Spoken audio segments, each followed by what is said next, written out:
All right. Hey, what's up, ladies and gentlemen? It is Michael, host of the Smoke Pit Podcast. And you guys are going to take notice to it again. Once again, we have an episode without our lovely Jake, co host. But he's doing big adult things. He's moving, taking care of business, and he's going to be back before you even know it. Also, join with us, we have LoneWolf. Is that what you want me to call you for the rest of the show, or what else would you like to go by? That's what everyone knows me by, so we're just gonna roll with it. I You call me like it. Wolf, Lone, that's what everyone knows me by, at least in regiment. So, real name's Matt. Um, so if you want to call me Matt, that's cool. Okay. But Perfect. I Lone think Wolf, I'm gonna. Yeah. No, I yeah, like that. It gives me real like Halo Reach vibes, kind of like I take care of right, business. Only you don't pass away at the end. You took care of business. yeah, So I'm gonna call you Matt for the rest of the show though, that's just because fine it with rolls me. off the tongue a little bit easier. Yep. Okay. So Matt, tell us tell us about you, man. Give us a little summary. Well, I am prior active duty Air Force, like yourself. So prior K-9 handler, security forces. Joined the military straight out of high school because I knew I'd get in trouble in college. It's probably the most adult decision I ever made in There my you go. life. So yeah, I did the whole K-9 thing. That's probably like my biggest passion is training dogs. I still do it. I have a business, LoneWolf K-9 down in Florida. And I train dogs down there. And I also work for the Air Force again, doing the same thing that I did, only as a civilian and without a dog. So, but And I have probably getting paid more, I assume. getting paid more. Yeah, that's that's the nice part, and more time off. Yeah, So yeah.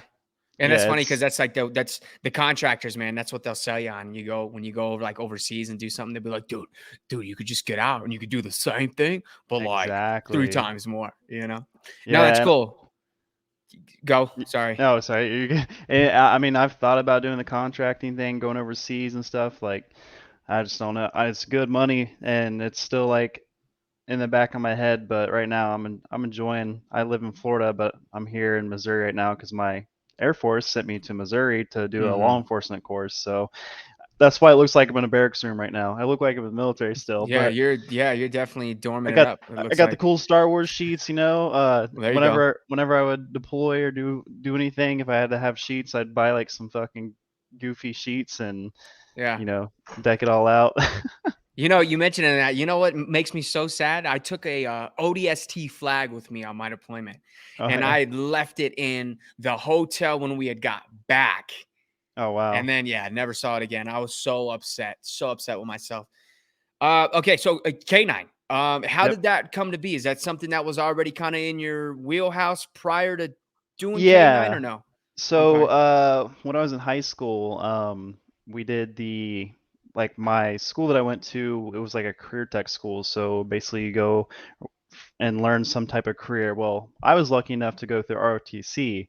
Hmm. So, I was one of those like, you know, walking around school all high and mighty. Not, I really wasn't. But, Yeah. what most of the ROTC guys look like probably nowadays. Mm-hmm. So basically we took a field trip, lived in Ohio at the time. That's where I Mm-hmm. grew up, born and raised.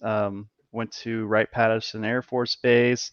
And basically I got to see security forces was what I went to see. Because we had to like sign like what jobs in the Air Force we wanted to look at and like basically do like a little field day with them.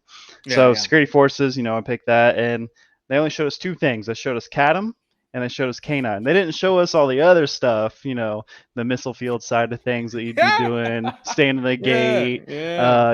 all the silly stuff that no one wants to actually do. Well, maybe some Yeah. people do, I don't know. But I saw the K9 thing. I was sold on it immediately. 17 years old. I'm like, oh yeah, I'm joining the Air Force. I'm being a K9 handler. Screw going to school, not doing it. I was Mhm. like, and it's funny because as a kid growing up, I like didn't hate dogs. I just hated like raising my parents' dogs. I hated, Yeah, yeah, yeah. the cleanup, the I got you. feeding, and I told my parents like I will never own a dog. I own four dogs now.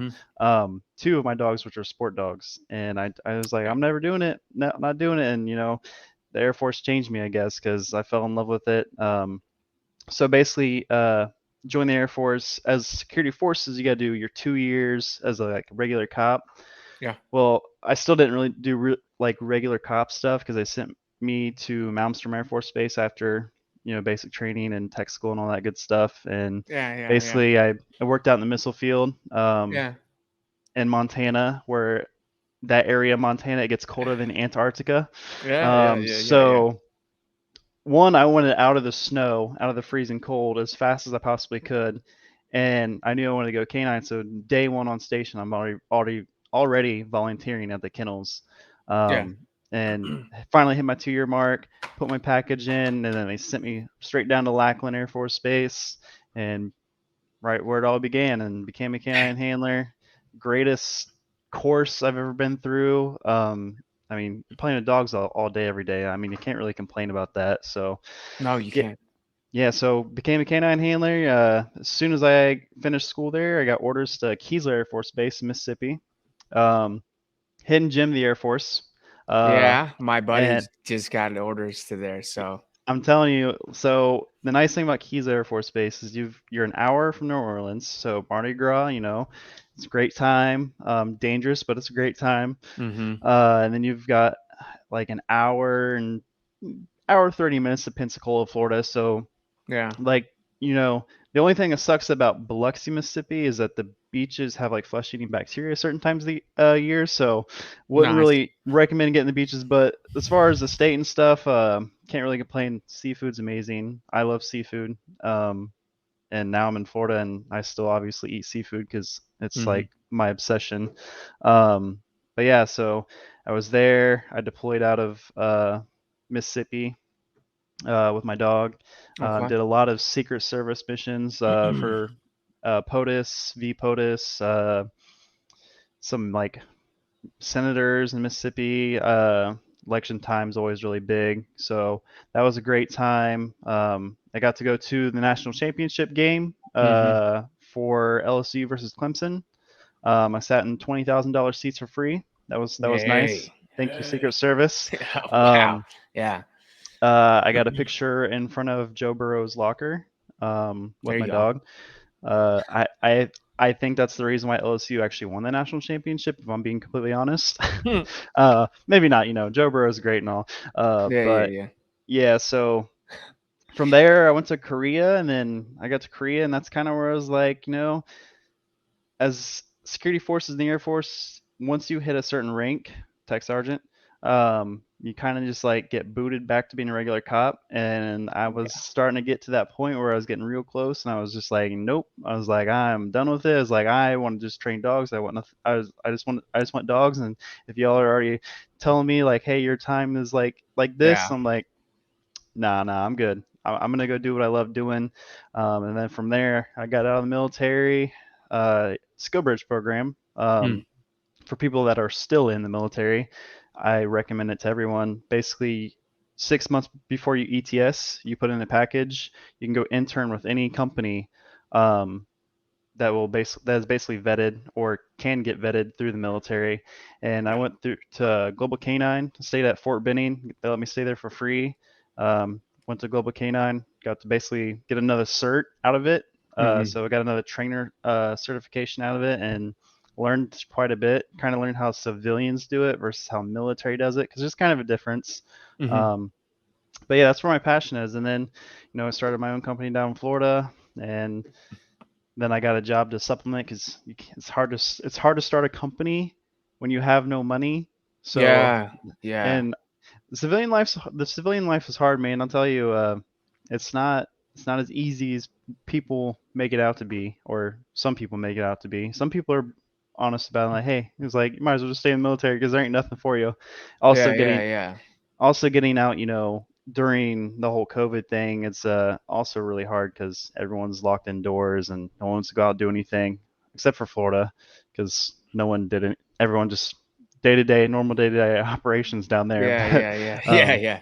That'd have been the but place to be because that's how I felt emotionally. I was like, "Man, I don't know why we're doing what we're yeah, doing." But then again, I yeah, mean, that's a tough topic that we can't really, dive into. So, yeah. uh, Everyone has their own views on that, so you yeah. know, respect it and everything. But yeah, Florida, it's the only thing that sucked is getting out during a rough part of the year, and then that transition was definitely not easy. Yeah.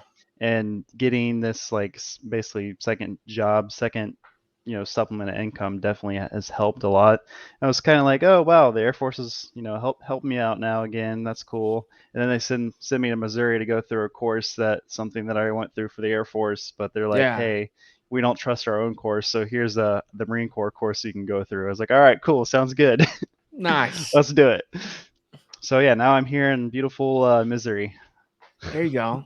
So this company, man, that you made, is that something that you were thinking about before you had gotten out, or do you think that kind of transpired when you were kind of quarantined, just kind of Y- like, you know what Uh, if I can do something myself? yeah. So I follow a lot of like influencers and Yeah. you know young business guys who I don't know if they're legit, but they seem legit. They're always, they Mhm. just, you're scrolling on the Instagram or social media in general, and you're just like, oh wow, like I'm motivated now. I'm motivated. Oh, another video that motivates me, and it's kind of like I was like, wow. I was like, why don't I just start a dog training business? So when I was getting out, that was kind of like the direction I was. It's like my plan C, I would say.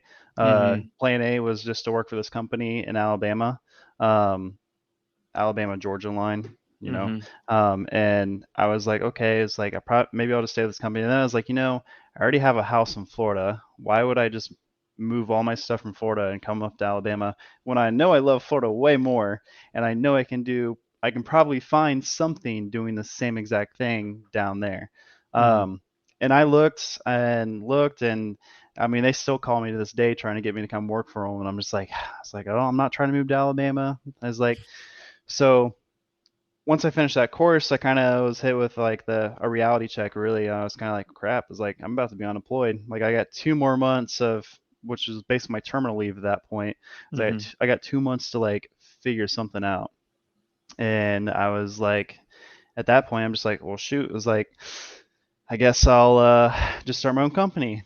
Mhm. One of the guys I was deployed with had already done so, probably about 2 months prior to me coming up with the idea. Is like, okay, I'm gonna do this, and I hit him up, and he basically just like give me the rundown. It's like, dog parks are your best friend, even though like dog trainers, we swear not to go to dog parks. It's not very healthy for your dog, Mhm. Yeah, and then yeah. also you can't trust other people's dogs. So Mhm. but it's a really good place to market a business and build up clientele. So that's where I kind of like started Home Depot, Lowe's. Like I said, I had, at that time I had just got a new Belgian Malinois puppy, so I was taking her out everywhere with me. The only place she didn't go with me is restaurants, Mhm. and that's just because I want to enjoy my food and not be worried about training. Yeah, yeah, Um, yeah, yeah. but yeah, any place, she was always with me. She was like almost like my emotional support dog because she just made me. I was like, oh man, I love you so much. Yeah, yeah, Yeah, yeah. she's awesome. And then so that's kind of taking what people in the public would see with her at like Home Depot, Lowe's, dog parks, or even with other clients out training wherever it may be. That's kind of how I started building clientele. And it's still a building process because Mm. it's not something that happens overnight.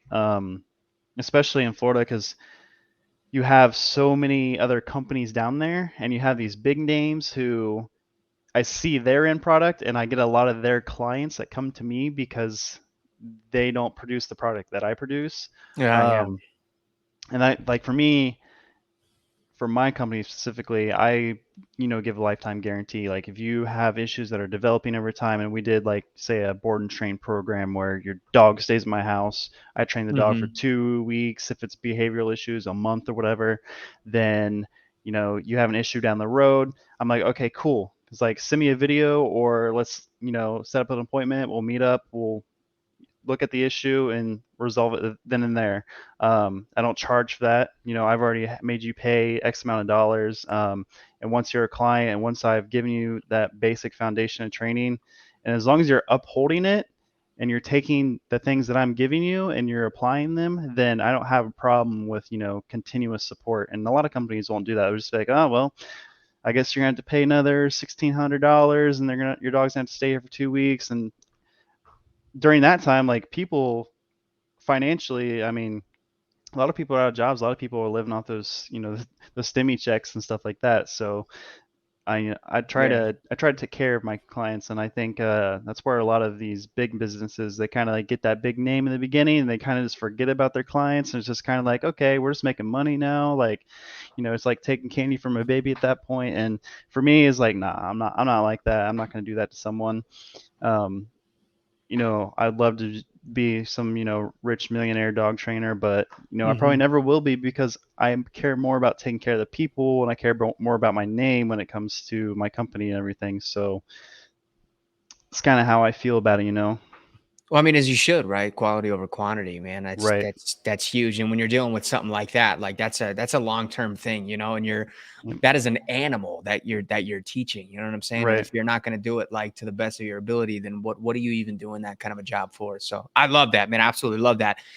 For people that are interested and that are at this portion of the podcast, what do you see like when somebody brings a dog to you? What do you see that's most common? Like, I wouldn't say a mistake because it's not really a fault of most people because most people are new dog owners, right? Right. But what's like the most common thing that you see that you try to help people out? Like, just one thing, if you could name it off right now. I'd say probably the biggest thing is leash pulling. Um, Okay.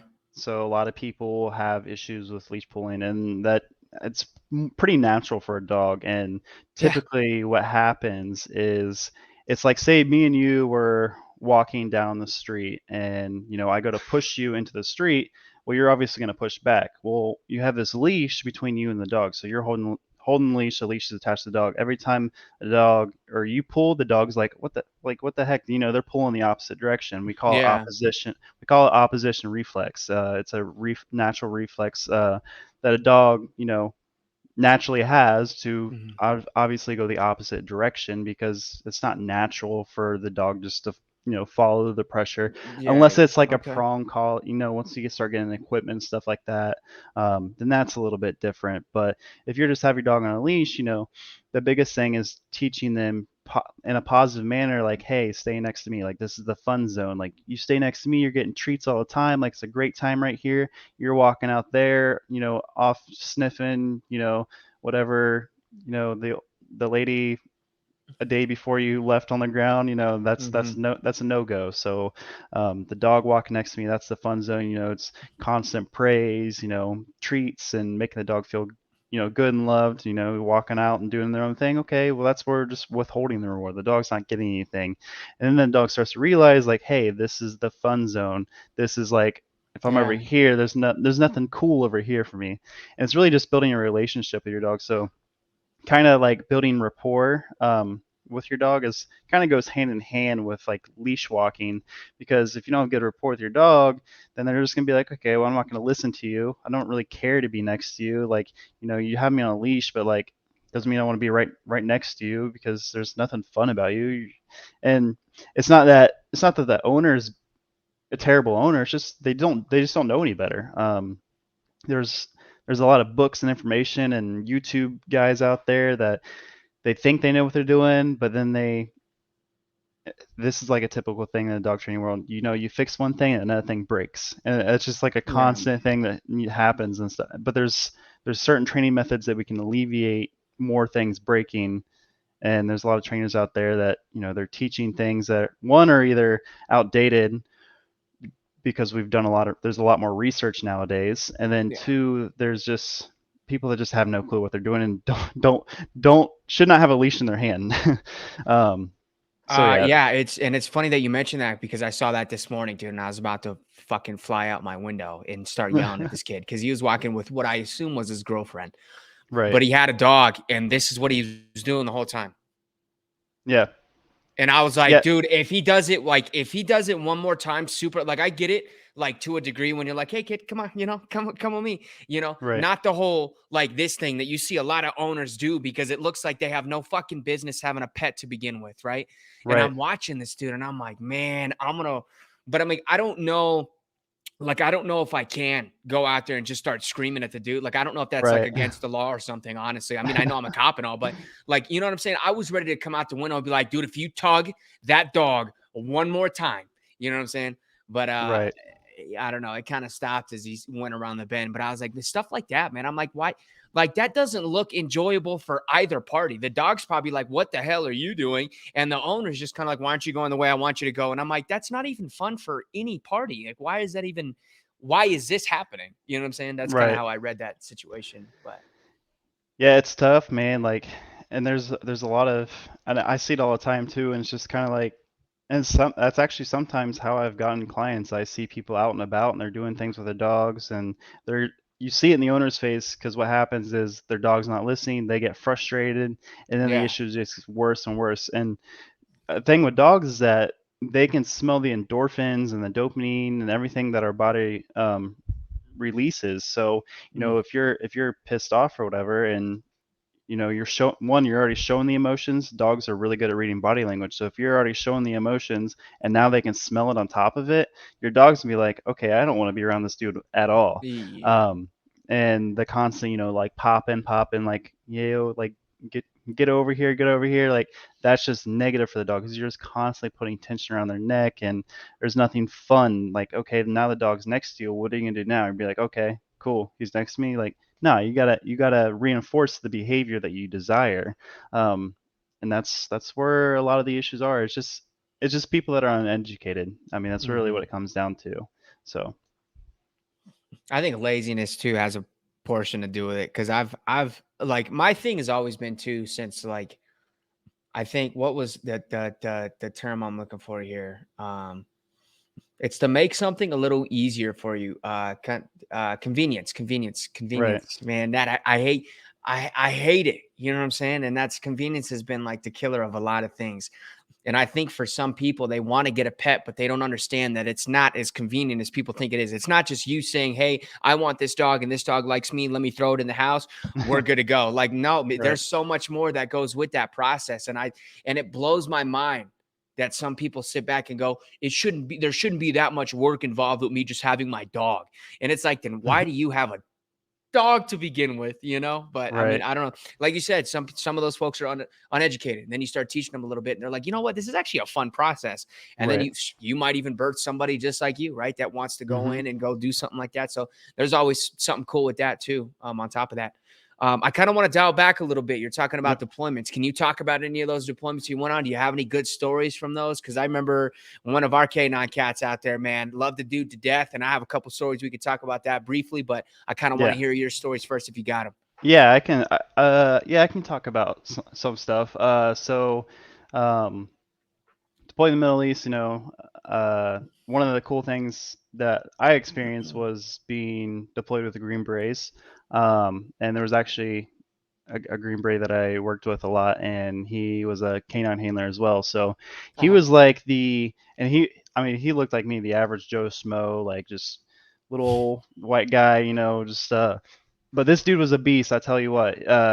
He had his partner who was just like this jacked, looked like Captain America, literally.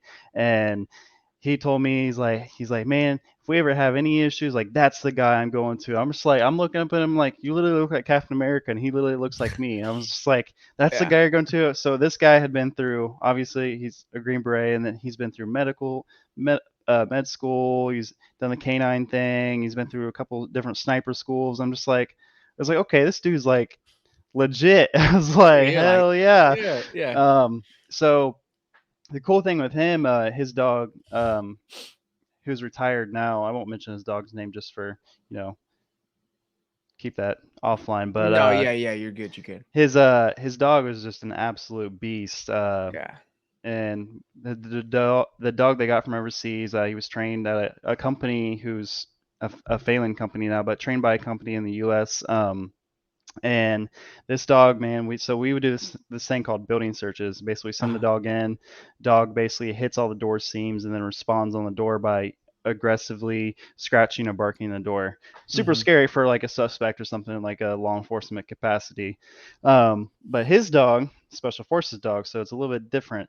He sends his dog in, and I'm decoying, so I have the suit on and everything, and I'm sitting behind the door, and he basically challenges the building, and then he sends his dog in. I don't hear his dog at all. When you like, if I send my dog in, he was a puppy program dog, so he was bred down at Lackland Air Force Base. So Okay. my dog you send in, he's loud. Like like you hear him coming from a mile away.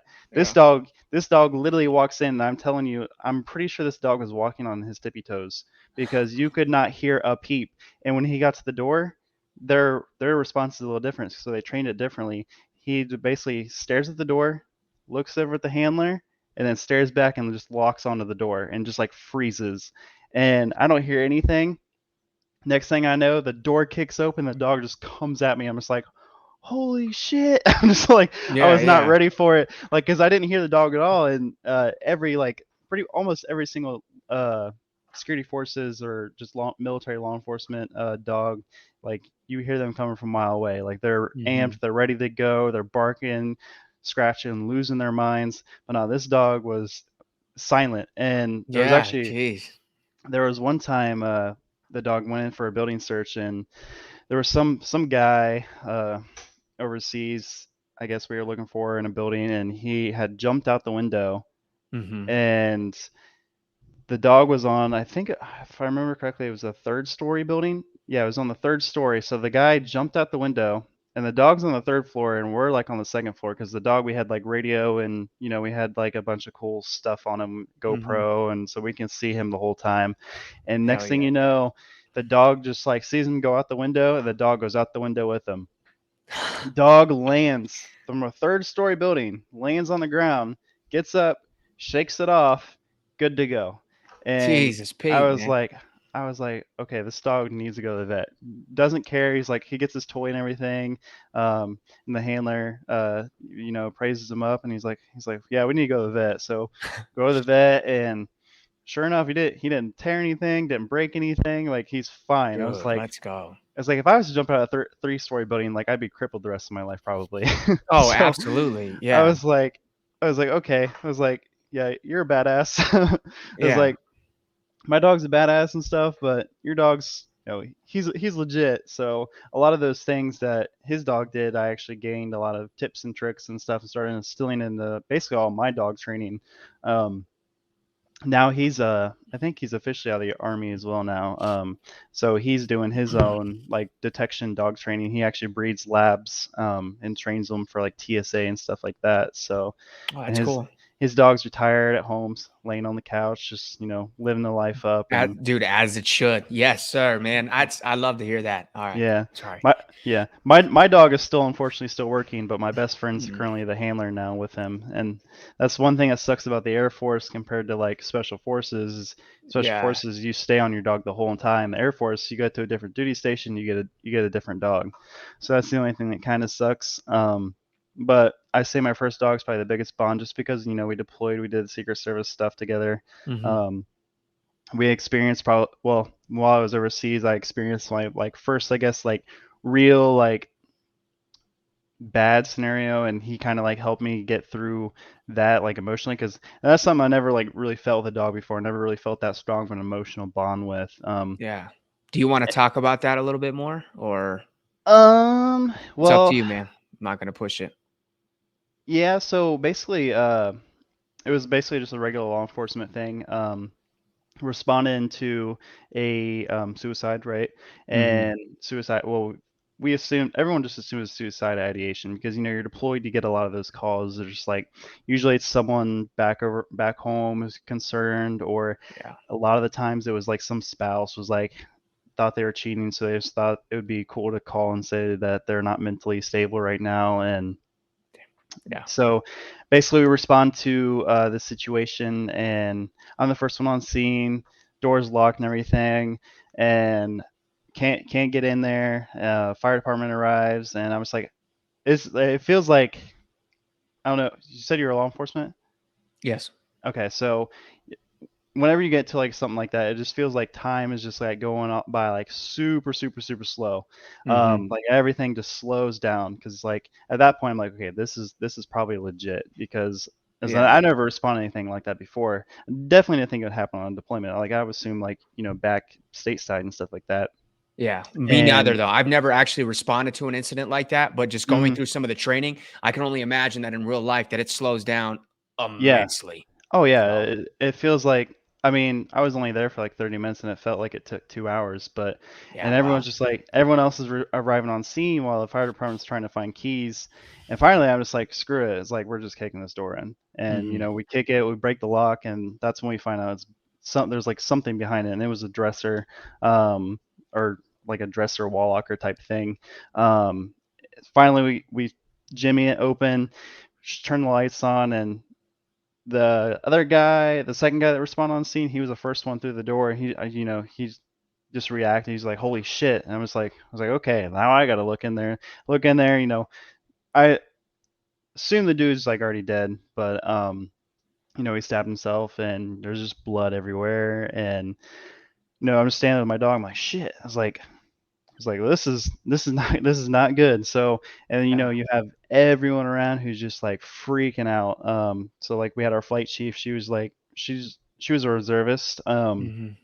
And she probably her first time ever seeing something like that. So she was like freaking out. So like I'm like the only one on the radios because like maybe I was good because I had my dog there. I don't know. So like Yeah. BDOC could only understand me. So Mhm. I'm like calling everything like because like I'm fine everything and calling everything in and we get that all handled, and like after I'm like, damn, it's like if I wouldn't have my dog, man, maybe I would have been the one acting like that. Mhm. So yeah, it was definitely a interesting, interesting first like I guess like real world type thing because you respond to all these calls that you think is going to be something, and eventually your mind's just like, okay, it's just another call, like, Yeah. but you gotta Exactly. treat Yep.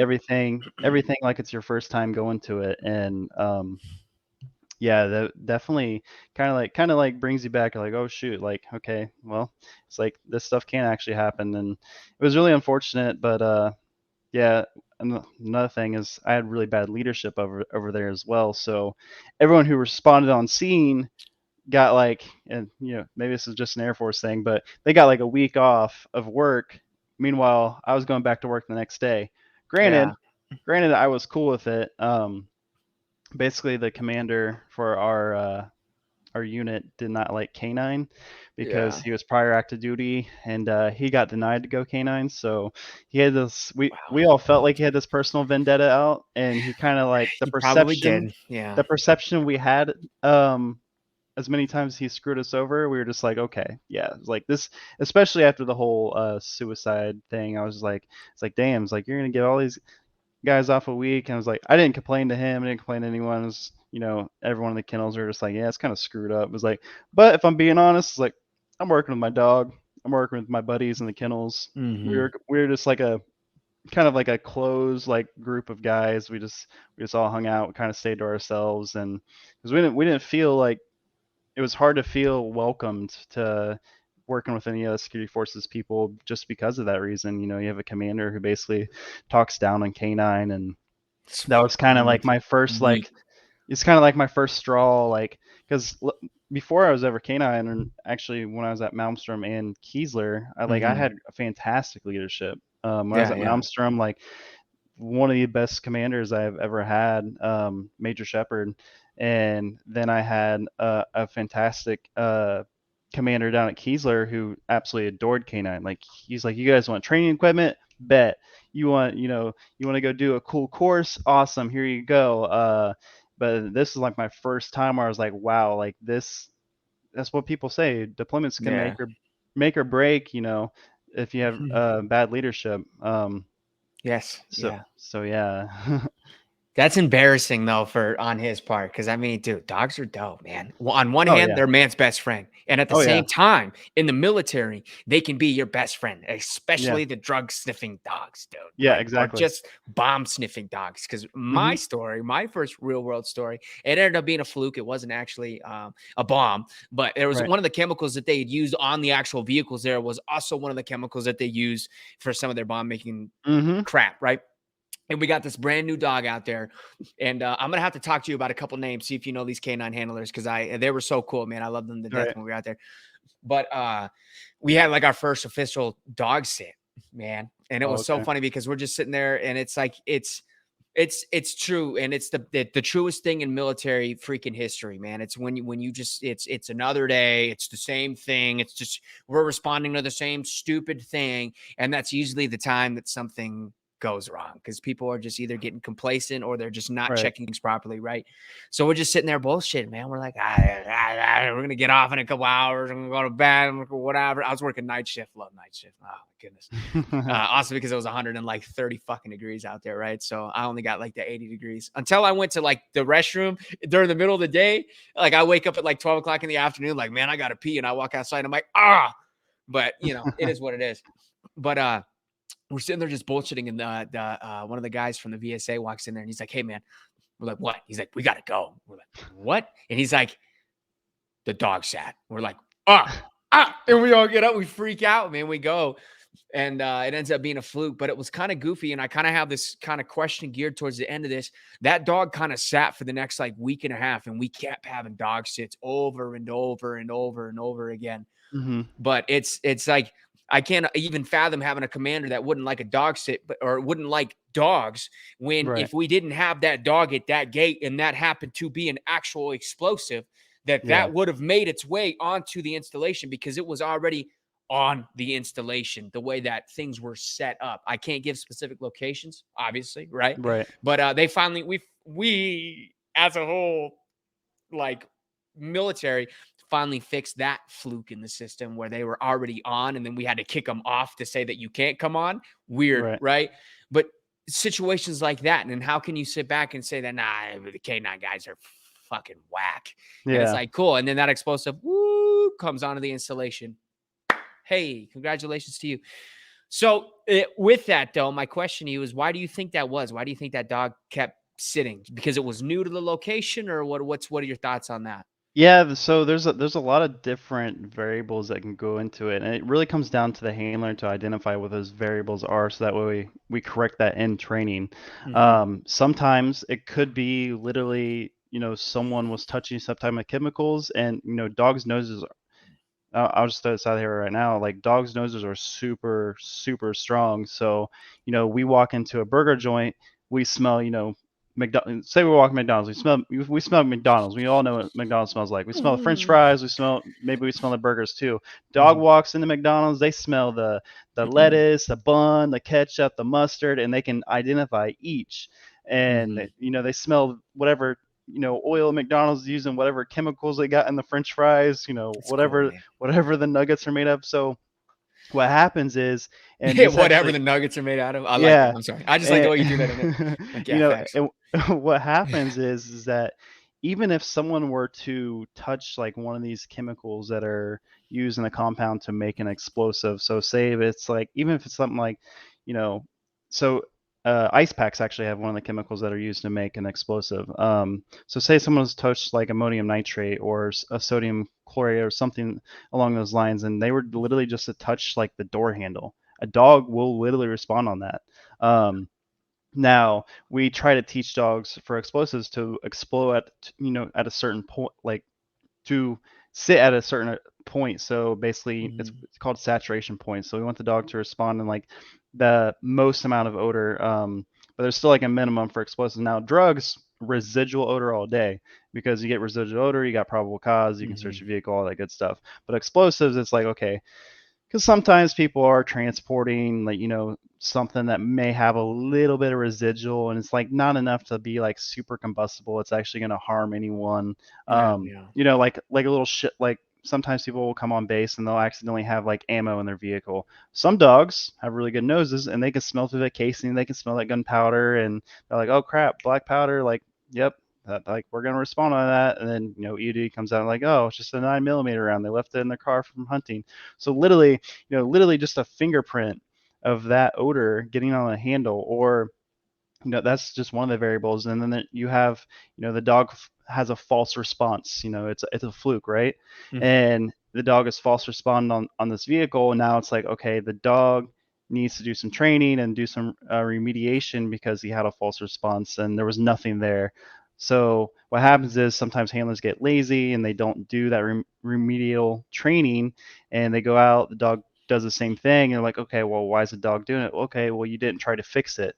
Well, Mhm. that's part of the issue, because what happens is the dog remembers like, oh crap, I sat on this vehicle before, or they generalize like, hey, every cement truck that comes through, it smells a little funky, and you know maybe dad paid me for this a last time by accident, or Yeah. and the dog's like, okay, cool. If I sit on the cement truck because I smell cement, I'm gonna get a toy, so I'm gonna sit Hmm. on it again. Because in the dog's mind, they're not thinking, hey, there's an explosive here. I got to protect everyone. The dog's mind like, okay, it's playtime. I'm searching. Oh, I smell this thing that Yeah. smells funky that I've been trained on. Sweet, I'm gonna sit and get my toy. For them, it's a big game. That Hmm. some people have the saying like, hey, dogs are military dogs and law enforcement dogs are actually dumb. Like they're smart, but they're actually also dumb because they'll walk right up next to a bomb, sniff it, and then sit next to it. Yeah. Yeah. So in our minds, we're like, hey, that's not really smart, but that's what they're used for. That's why they're great assets. Yeah. End of day, they're still a great deterrence, even if they do have those hiccups in training. And it's just identifying what variable caused it. And there's also some people just smell like really funky, and sometimes a dog will just be like, this dude smells just off. Yeah. And there's something Hmm. off about this dude. And Yeah. I'm just gonna sit because this is like not something I'm used to. Um, Yeah. what happens a lot with buried odor, and there's a reason we train buried odor, and it's for IEDs, right? Hmm. A lot of people, that's been a thing past couple of decades, is burying like explosives and stuff, and whatever it may be, tripwires, pressure plate, or whatever. And when a dog, so most dogs, at least from what I've seen, when they experience buried odor for the first time, they want to dig because they want to get their nose as close as they possibly can to it. So we have to realize that we can't let a dog start digging at a bomb, right? So gotta like kind of teach the dog like, hey, like I know you want to get as close as you possibly can, but like also at the same time, like you smell it and you're not gonna start digging. You just like you get your nose as close as you possibly can, and that's it there. You sit, Yeah. we know it's in this general area. We mark it with a chem light or whatever, and EOD comes out and does their thing. But yeah, it's really just there's a lot of different variables that go into it, and a lot of the time it's something that us as handlers can fix. I will say when I was deployed, there was a lot of construction that those guys are doing over there as well, and we had cement trucks coming through a lot, Yeah. and Yeah. also we had like other workers and stuff. We had one guy that came through and no idea what happened. He came through, and it wasn't his fault. The guy ended up being connected to some terrorist organization. But Hey. basically, the guy before the guy who drove the vehicle on into the search pit, basically he drove in the search pit. He got out, and the dog responded to his vehicle. And he's like, I have no idea what's going on. Well, he did an investigation. Later, found out that this guy had tampered with a vehicle and was putting sodium chlorate inside the vehicle and mixing it with some other car chemicals to make it combustible. And the dog picked up on the sodium chlorate, um, and sat on it. And Hmm. dog wasn't. It was a Dang. very, very like such a little amount. Hmm. EOD said it was like I think like smaller than the size of a dime, and like Wow. it was such a little amount. Like it just shoved up inside the engine somewhere. And it took them like 2 hours to even find it because they were like, yeah, we think the dog had a false, but being I mean, it was my dog. So, Hmm. being my dog was like, nah, I was like, my dog doesn't do that. I was like, my dog doesn't do something like that. Yeah. Yeah. Yeah. Yeah. Now my dog. Yeah, it's like my dog's right. So y'all better keep looking, because what happens was, we have had false responses and stuff, and between us handlers and stuff, we pick on each other when our dogs like false response and stuff like that. Not that Hmm. we just the friendly military banter. We give Yeah. each Yeah. other Yeah. shit. We're just like, yeah, your dog's trash, yada yada yada. That's just something we do. Everyone wants to have uh. the best dog, and I was like, so for me, I was like, okay, they're not finding anything. It's been 2 hours. It's like, fuck, man. It's like these guys better find something. So they were almost done. I was like, nah. It's like it's somewhere over in here. It's gotta be something. They did. They found just a little bit, and I was like, that's good enough for me. That means my dog's got a badass nose. I was like, let's Yeah. go. Yeah. No, that's super cool. And I mean, it probably prevented something that could have been far worse, right? Oh yeah, So, 100%. and that's the beauty of it. It takes me right back to old fucking Commander, man. Oh, fucking like K9. Yeah, yeah. Fucking ridiculous, man. Mm. Um, yeah, I love it, dude. I love hearing this. All right, because we could probably beat this whole thing to the Oh yeah. ground with all of that. But let's talk about some gaming stuff. You said you wanted to talk about anything Valorant related, so I'm guessing you play Valorant. Yeah, so I got into Valorant probably, oh man, it's probably been about a year now. Okay. I grew up playing Call of Duty. Yeah. I was a huge Call of Duty guy for a long time. I played Modern Warfare 2 or Modern Warfare, not Modern Warfare 2019. I played that for a long, long time. Played a Hmm. lot of Warzone, did that thing, and then I got introduced to Valorant by one of my guys who used to play CS:GO for his college. And Okay. I was like, okay, cool, we'll get into this. And yeah, I, I freaking fell in love with that game. I'm so addicted to it. I don't know why, but Dude, I tried, but like I got my ass kicked, and I'm like, this game sucks. I yeah. was so Um, against it. and that's actually when I started to get like more involved with Regiment as a whole as well, because like back then I didn't really know anyone part of Regiment. So, Yeah. basically was looking for other people to play with because I was coming back from overseas and I was like, well, crap. It's like all my friends are still overseas. I'm Hmm. getting out of the military. Is like I need to like find some other people to play Valorant with. And I found a Hmm. couple people, and then eventually they asked for a game lead for Valorant. And well, shoot. It was like, let me do that. So, I became the game lead and started threw together our first tournament. And then after that, we had that first tournament. It was streamed on Regiment, and Valorant just like blew up, like within Regiment, like it just blew up. And now it's like we're all addicted. We're all playing Valorant, and Yeah. we have our esport teams now, and yeah, it's blown up big. And I mean, we have another tournament coming up like next weekend that we're doing. So it's definitely it's like CS:GO mixed with Yeah. Overwatch. So um, it's a love hate relationship with that game. Yeah, cause I've seen that a lot, but I see more of the people saying it took the worst of Overwatch and the worst of CS:GO. They're like, "Here's this," Yeah, but I mean, I like to watch it sometimes. I like to watch Doc play, man. yeah, Honestly, yeah, yeah. that's funny. He's a funny dude. Yeah. Yeah, him and Z together, man. That's like that's a duo for for content too, especially. Oh Um, yeah.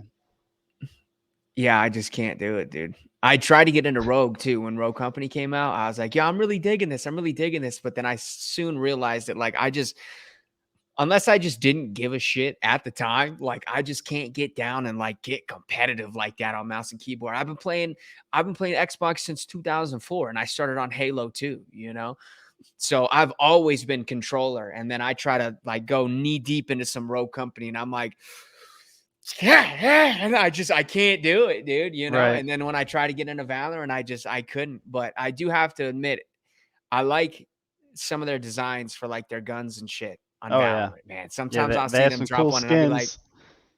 Yeah. "Yeah, man." It makes me question my financial stability sometimes. I'm just like, wow, I probably shouldn't be spending money on this. Yeah, right there with you, man. Yeah. But Yeah. kinda reminds me of CS:GO too, because I remember there was a lot of cool skins that kinda came out with that game. That's kind of an Yeah. era that I wish I actually was a part of, you know? I Yeah. really Me wish I too. got into CS:GO because I feel like that's now that I get older, I look at, like, not how cheesy or how, what nerdy it was. It's just like the feeling and the sensation that you get from playing a game and how fun it is. But then to be able to play kick ass and then you get like one of these really rare like guns and like you're one of the few that have it. You know what I'm saying? And it's just like, I don't know. It's weird. I don't know how to like really put that into like, I don't know, psychological terms or whatever the hell it is. But it's like it's funny to look back on and be like, you know what? I wish I really got into that, man. I probably would have really enjoyed that, honestly, Right. but I mean, I'm I sure s- we all got that. yeah. I'd say for me for Valorant, like I don't play unrated. Like it's ranked 24/7. That's all I do. Mhm. And then obviously we do this with scrims and stuff with the teams. And I'll say the competitive side to Valorant, which it's pretty much just a competitive game all the way around. But like scrimmaging and like ranked and stuff, like that's the fun side to me. Some Yeah, people yeah. like just doing like customs, messing around too. Like I enjoy that too. But I'm super competitive. I used Mhm. to play Call of Duty wagers all the time, and Dude, let's go. um, I'm saying like game battles, dude. I'm telling you, like if we yeah, can go back to some Black Ops 2 ranked, man, I'm trying to yeah, that's the competitive I like to that's do. what I grew up with. So, Yeah. that's what Modern like, Warfare 3, Call of Duty Elite, dude. Like, yep, woo. yeah, Oh, that baby. was no, that was my upbringing. So that's what I'm Yeah. used to. I like being super competitive. So Valorant was like the perfect game because I loved Search and Destroy on Call of Duty. Like that was my go-to.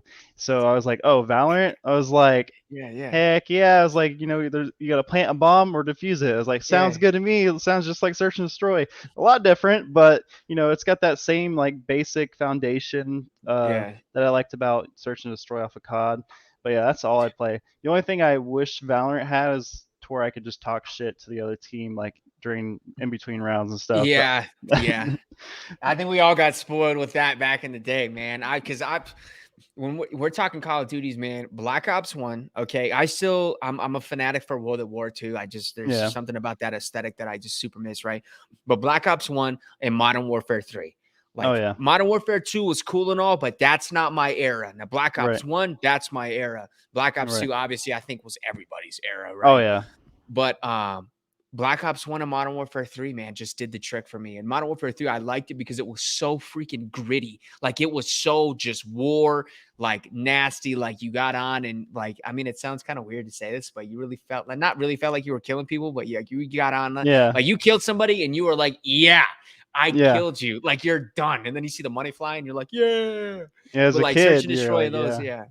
You're like, As- yeah, Yeah, and as a kid, you're just like, oh yeah, like especially like when you're shitting on like adults that are playing the game, you're just like, man. yeah, you sound like little Timmy on the microphone. It's like, Yeah. yeah, I just shit on you, like, yeah, Yeah, you're like, shut up, you fucking grandpa. And yeah, I then know, now I right? get online and I can't play like I used to, and I'm getting my ass kicked by an 11-year-old, and I'm like, ah, I can't say anything, man. Yeah, it's like But it's now, like great. the only comeback I have is like, shut up, you squeaker, or something. Like Yeah. it's like I'm not as Oh, creative as they used yeah. to be. Like these kids are super creative, and it's like my creativity for like comebacks just went out the window. Like it's just Yeah. gone. But it's funny though, because it's like there's not really much that you can say though. It's like a kid just starts talking shit, and you're like, whatever, dude. I'm Yeah. gonna try to cook your ass in the next round, and then you get destroyed, and then you're like, you know what? I might sacrifice a little 5-minute ban, dude. Backs out of the lobby. Like, you know what? Yeah. I don't need that. But now it's funny that you brought up Squeaker because I grew up with 9 dogs myself, so I Oh, completely okay. understand what you meant with like taking care of them and everything. Because Mhm. it was me, man, playing Halo 3, kicking some ass, and my dad's like, "Hey, man, you got to fill up the water bowls," and I'm like, "Nah, this match is too important for that." Right. But it's funny when I really try to understand what he was instilling, which was balance. You know, as long as you can balance, you can do whatever the hell you want in life. You just got to balance. You know what I'm saying? You can take care of it all. But growing up with 9 dogs, man, that was a lot. But I used to bring a squeaker toy in with me, and when I thought I wasn't a squeaker, I'd be like, "Shut up, you little squeaker!" You know what I hear when you talk? You know, it's Yeah. squeaking in the microphone, man. Little old toxic me, man.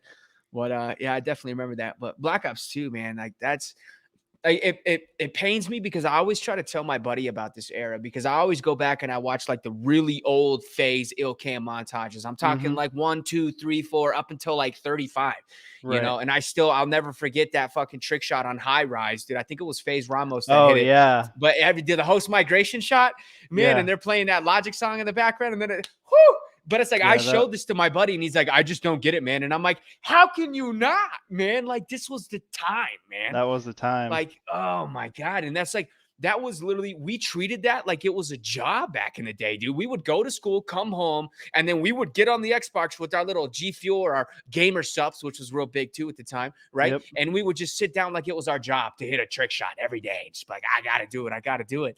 And it's like, man, it's like an era that I wish my buddy would understand, but he doesn't. Mhm. But I know that there's a lot of people do, and I love having those kind of conversations with people that understand it because it's like a Right. and it's man, did I miss it? Yeah. If I could take myself back. I would fail classes just to play video games. Like I had no cares given. Like I was playing Yeah. video games. Like school, yeah, no. I left school at school. It's like I ain't doing homework. I ain't studying for tests.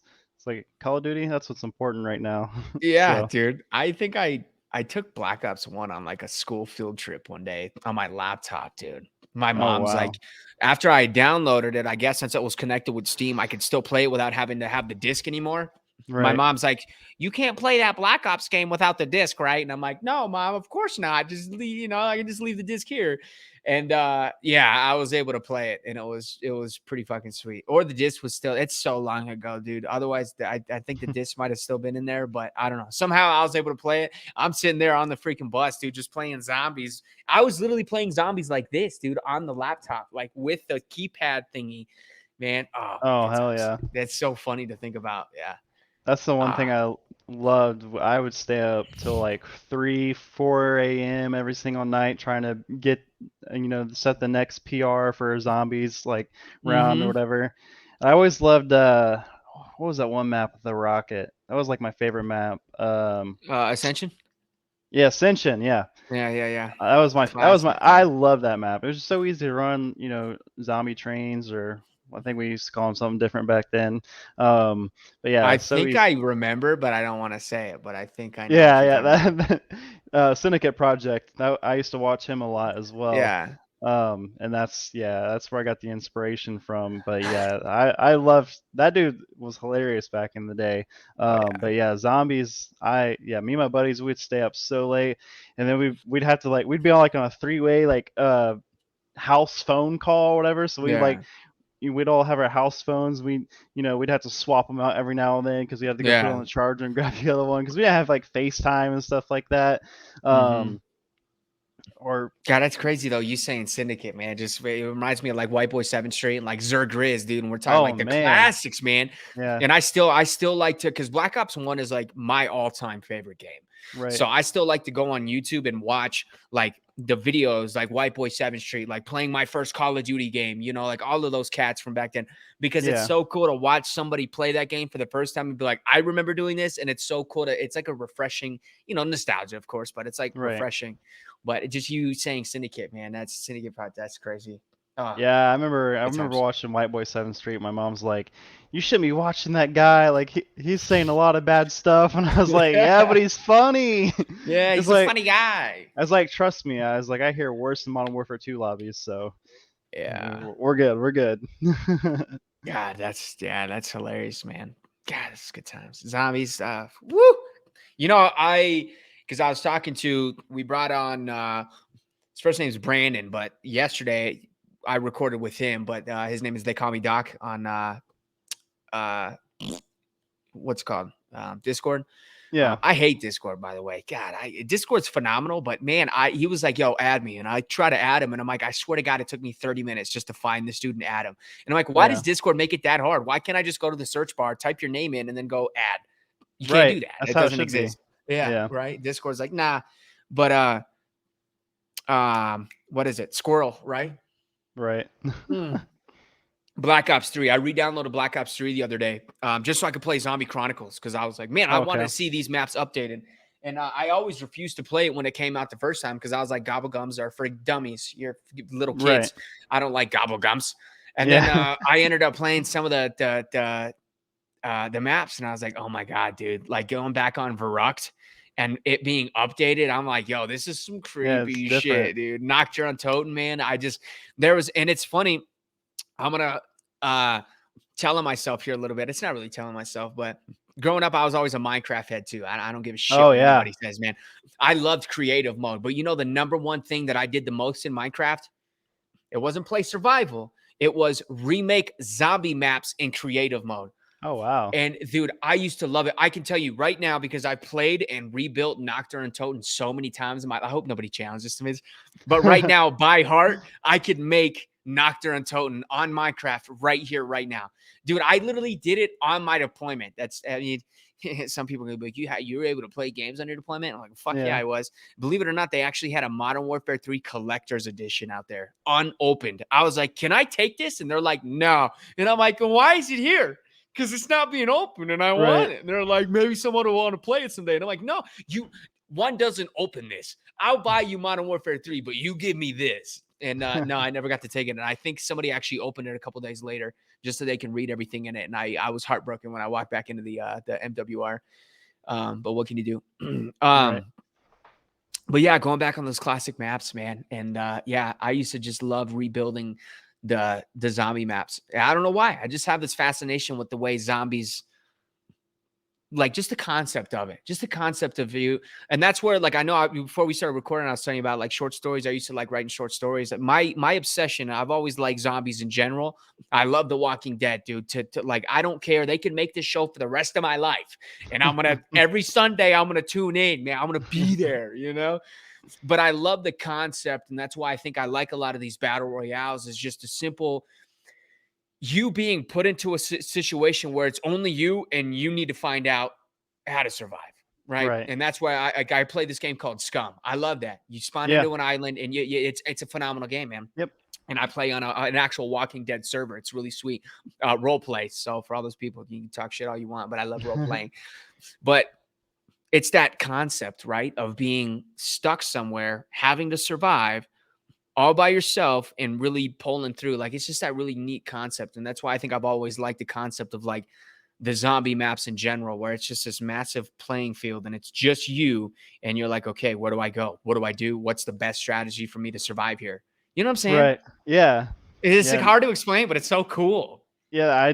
That's like for me, like the longest time, I was so addicted to anything battle royale related as well. Hmm. And I, I don't know. For me, I think the biggest thing, like when Fortnite came out, I was like, a huge fan of the Hunger Games series. I was Yeah. like, oh sweet, this is just like Hunger Games. I was like, I literally thought that's where video games got the inspiration from. I was like, oh okay, cool. It's like it's just like Hunger Games. And then they Yeah. had all this building stuff going. I was like, I can't play Fortnite anymore. I just can't do it. 'Cause Yeah. then you had all these like, Chad Juniors getting on there, just like doing this crazy stuff, and Well, you know eventually, where the Hunger Games came from, though, right?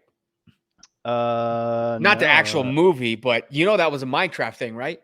Oh really? Yeah, so they used to have Hunger Games on Minecraft, which that's kind of what spawned into Oh okay. the whole battle royale thing. I can't remember, like Sky does Minecraft. Like I'm talking about these old cats, man. Like Right. they would do these like Hunger Games tournaments. And that's Huh. kind of where I think that's where it really started spawning in that whole like this is a concept we can actually work with. And I remember Right. H1Z1 kind of came out. That was more of a zombie-esque game until they Right. kind of made that H1 like survival only mode. I can't remember exactly what it was called. Yeah. Yeah. And then for some reason they did away with the zombie one. I don't know why, but it was Right. kind of cool. But no, yeah, it's funny that you mentioned that. I didn't even realize Fortnite did that though. I have touched Fortnite like twice in my life, and I probably never will again. Although Yeah. I I've never heard the will no again. build mode is pretty cool.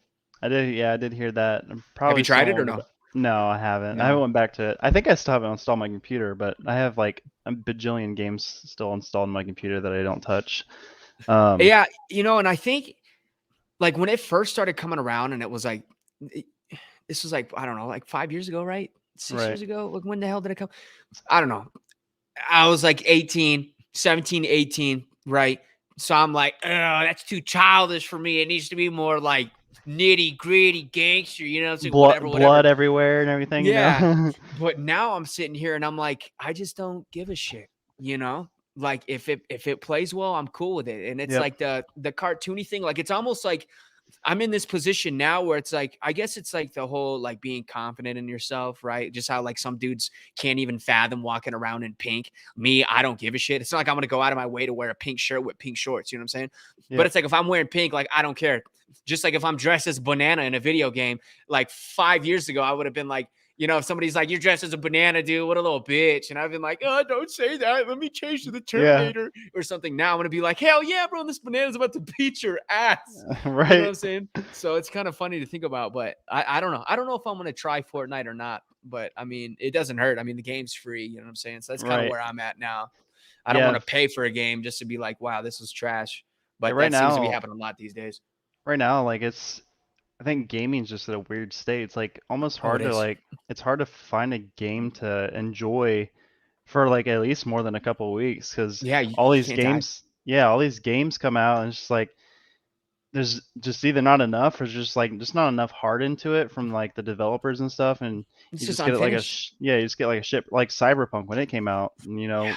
this game had so much potential, and I was one of the lucky few that I never had any issues when I played through it the first time because I got it, Hmm. the day it released and everything, and I played through it. I had like maybe one glitch, but seeing the things that could have been incorporated into the game and the amount of potential Yeah. it could have had, it could have been like I probably would still be playing that game today. Like I'd play it probably like I do Skyrim. Like I go back through and play Skyrim every now and then because Skyrim is a complete game and they've added other things into the game. Yeah. Um, I kind of want to get into the Elder Scrolls Online because I tried to dive into. I talked to Doc about this Mhm. yesterday, man. I tried to dive into Dark Souls, but that fucking lasted like probably 15 minutes, dude. No, I didn't last long. Yeah. But the Elder Scrolls Online, I kind of want to get into because I started getting into like Black Desert Online on my PC. It just Right. didn't play that well, but I kind of want to dive into something like that. I want to get real nerdy with it because I'm a Halo kid at heart, man. I got a whole bunch of Halo books right here. I literally got an energy sword right here. Right. I can stab you with it. You know, I'm a full blown nerd with it, but it's like Right. I, part of me wants to still like have super big faith in 343 for Halo Infinite, but Right. part of me doesn't. But then again, I was sitting back today, and you know what's crazy? I'm going to talk about two things here. One, this whole Halo thing, the way that they've kind of designed it, there's been a lot more concept art. Like a lot of like fans are really coming out and making their own type of content, and it's really Right. cool and it looks really neat. And on the last episode, we talked about kind of the whole Forge mode and the potential for it. There might be like scriptable AI. So we're talking potential like fan made campaign missions at this point. That's incredible. That's what Halo needs. In my Yeah. opinion, I think Halo needs something like that to where all the fans can really dive in and just kind of bring their own kind of spin to it because it's been around. We're talking 20 years now, man. Yeah. Like, let's get some more spice and flavor and not rely on one fucking company to show us exactly what Halo is when what they're showing us that it is isn't actually what fucking Halo is, right?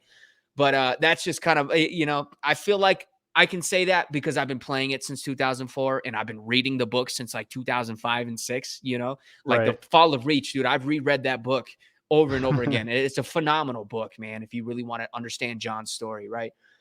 But that's woo, Halo, man, it gets me going. The other thing is you kind of talked about it, right? Obviously, the unfinished aspect, but I think that it's kind of like it's not good. I mean, it's good to a degree, as in we're getting some of these games and we're seeing that they're becoming more and more finished, which is what I hope Right. Halo does.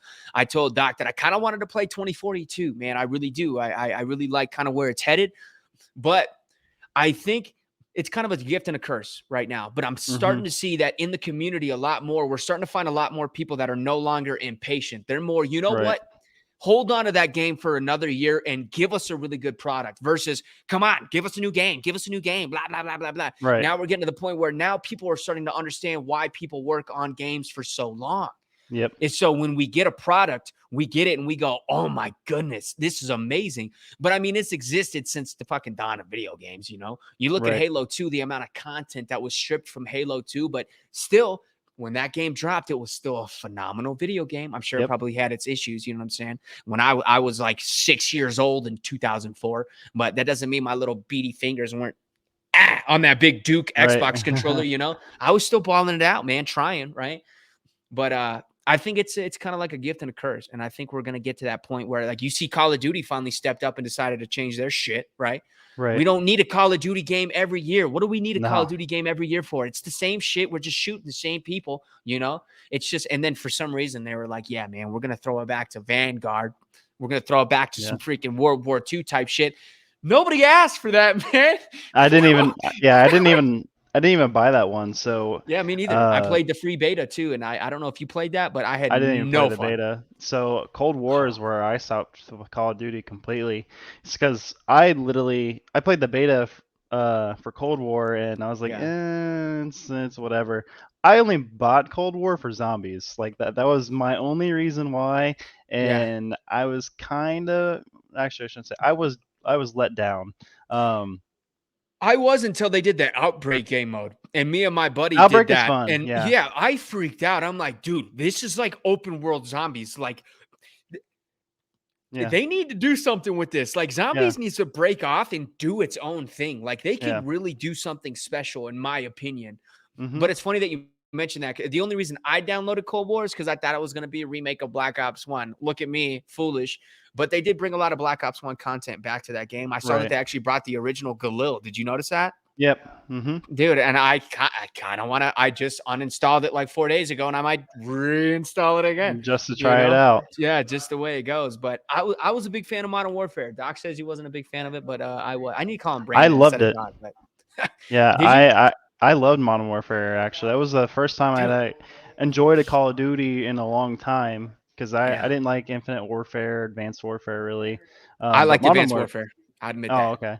Yeah, Yeah. Modern Warfare, I especially like Search and Destroy, like that's all I ever played, and Dude, yeah, yeah, that was yeah. like that was my go-to. So that's Dude, I literally would just all sit I there with ever the play. Renetti too and just shoot one round and reload. It's something Yeah, about the reloads in Modern Warfare. And then like I had talked about it in this short little dumb video I had made. And then there was like a right. portion where like I'm killing people and I'm like, like freaking out, right? It was super hilarious.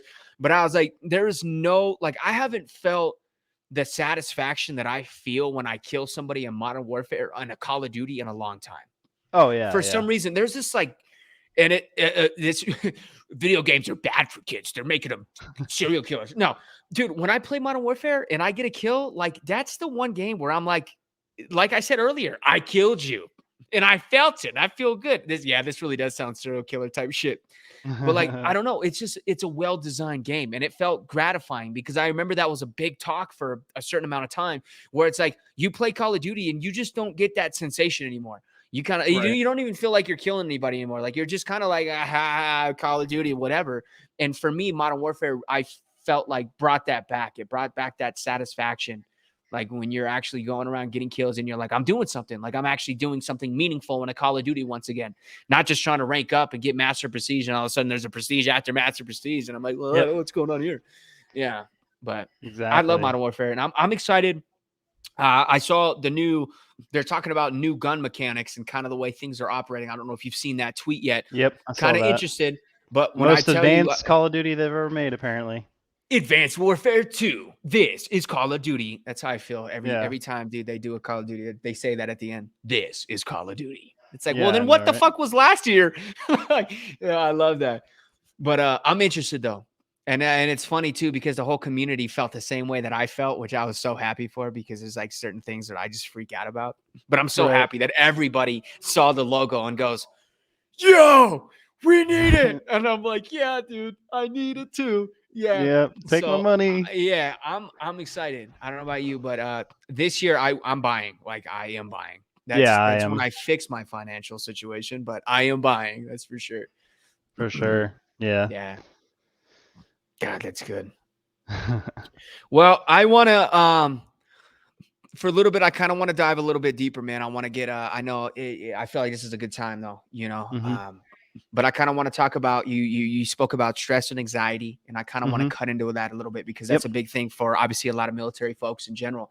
Um First of all, do you have like a specific I guess you could say story or something that kind of brought that to fruition for you to where you were like, you know what, man, I think that this is something that I'm dealing with. Um so I know it's a loaded question, but yeah, yeah. So not I don't think I really ever noticed it as much as I do now until I was, out of the military and kind of like figuring my way through life post mhm. military.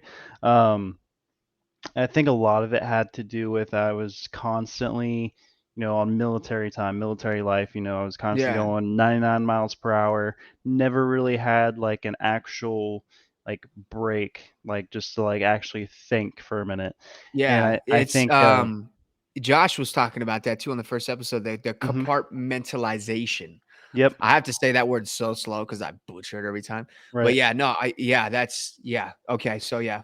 Yeah, so it was like that exactly like, you get that you finally get that point in your life where you're like I can actually think now like, oh wow, like Mhm. I have a lot of life stressors. And for me, I've had my first like really bad anxiety attack when it was a couple months ago, and I was Uh-huh. like, well, shoot, it was like, and for me, like I didn't go to the VA or anything afterwards. I was like, I'm good. Like I was like, I'm not broken. It's like there's people that deserve it way more than I do, um, and that's where my insomnia started. My insomnia's been bad probably since I deployed, but Mhm. it's gotten even worse now, and I was kind of like, yeah, it's like, maybe I should go VA because maybe I can get something to help me or at least talk to someone. So I did Yeah. finally, probably about 3 months ago, started my process. So the VA will get back to me in like 10 years or so, something like Yeah. that. Um, but yeah, so dealing with it is, or first of all, like noticing it for the first time was it was kind of weird because you're at a point in your life where like things are supposed to be exciting, and you Mhm. feel like everything that was in the military was already stressful enough, but it really wasn't. But now you're really starting to like feel the full force of it, and you're just like, wow, it's just kind of just all hits you at once. Yeah. You finally slowing down, it just like hits you like a train. And those first couple months after being out, man, it was kind of like dark. It was just kind of like, wow, like life sucks. um there's no like going up from here. But luckily, the thing that keeps me sane is gaming, obviously. Mhm. Um, playing games with the homies, and then dog stuff. I can get when it comes to gaming, I can get lost, and I can be like, oh wow, that's my escape. I'm good to go. When it comes to dog stuff, same thing. Like I am like me right now is a complete different person. I'm playing a dog. Like, I am super animated. I sound like a little schoolgirl talking to a dog. Like it's just Mhm. like completely different person. And it like Yeah. my dopamine just goes from like all the way down here, and it just shoots up through the sky.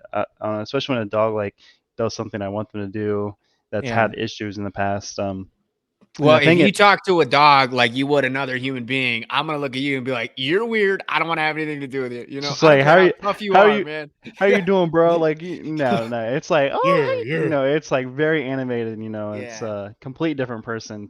And it's funny because I've worked with clients where it's like I've been like kind of like shy at first, and I'm just like, yeah, it's like just wait till I start working your dog, and then they're like, what the heck? Like this dude's like Yeah. super animated. I would always tell people, it's like, yeah, this is how I am. Like talking to people, I don't enjoy talking to people usually. Um, Mhm. I'm not a huge fan of most people. So, I see your dog, I'm just like, it's like your dog ain't ever done anything wrong to me. No dog's ever done anything wrong to me. So I enjoy talking to your dog, and I'm gonna be the most playful, loving person I can possibly be when I'm working with your dog or my dog or whoever, whatever dog it may be. So for me, Yeah. it's just like great dopamine spike for me. And then obviously video games, that escape from reality. That's kind of how I deal with it. And then also MMA, jiu-jitsu, Muay Thai, and stuff like that. Just being active, and I think that's just like a natural thing for everyone. Getting some type of physical activity keeps you healthy. And that's something that for me, for the longest time, I had the video game stuff, but if I wasn't actively doing that, then it was like I'm in the thoughts. So Yeah. Yeah. when I started hitting back in the gym and doing jiu-jitsu and stuff again, I was like, oh wow, like I'm actually like when I'm not doing anything now, like I'm starting to feel a little bit better and stuff. Um, Yeah. so yeah, it wasn't really like something you kind of noticed. It kind of just like hit you like a train. And yeah, it was just like that. It was finally getting out of the military and having that time to think about it, I guess, and Mhm. kind of like compartmentalize. Um, and just like, wow, like life's not as easy as it looks sometimes. So, but yeah, It really isn't, especially when you're stripped away from it, right? Like that's yeah, the toughest part because some people are there. They're going from 18 to 19 to 20 in civilian lifestyle, right? And that's when you're right, really starting to adopt all these things that you need to be doing. But in the military, a lot of these things are taken care of for you, right? yep, Like the benefits that you receive and everything. And then you need to get out, and then you need to start actually like looking into some of these things before you yeah, receive like a exactly, nasty letter that says, "Hey, you forgot about this," and you're like, "Ah, right, yeah." yep. It's like, hey, you don't have life insurance anymore. You got to get life insurance. Oh, what the hell?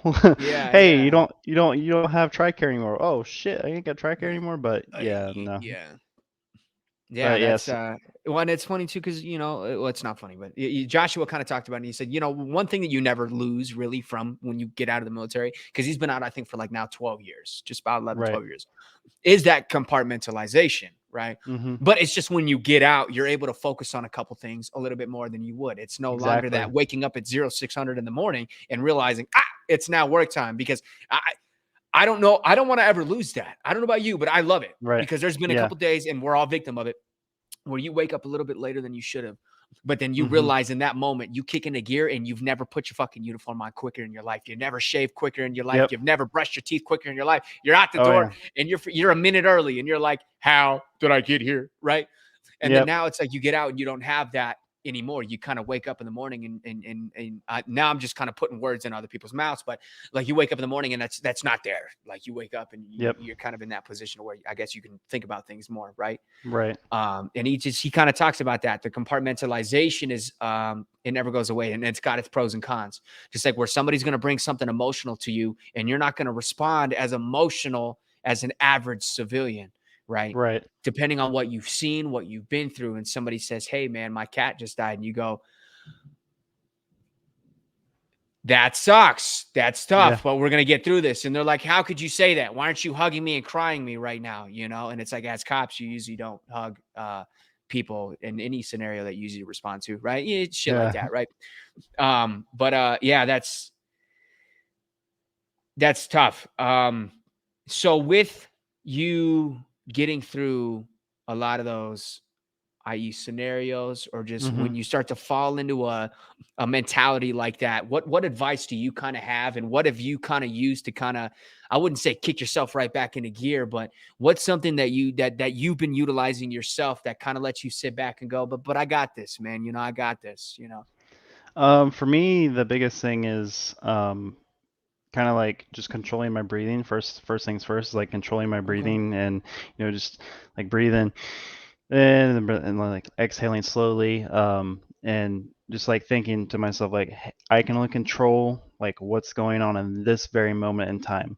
Okay. Also, another thing is like if I'm getting bothered by something, I think, and this is some an old supervisor told me that I kind of like use a lot now, like today actually, and I'm just like, okay, is this gonna affect me in 5 years? Is this gonna affect my life? Is this gonna bother me in 5 years? Okay, then why am I wasting 5 minutes on it?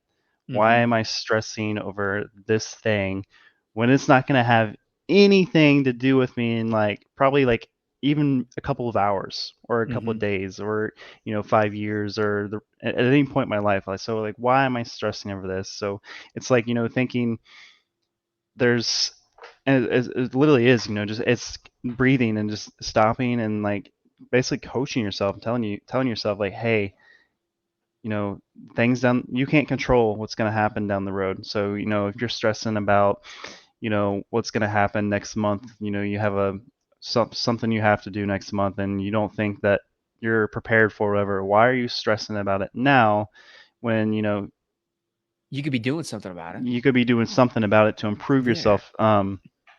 So biggest thing is don't focus on things that are so far ahead, and don't stress about things that are so far ahead.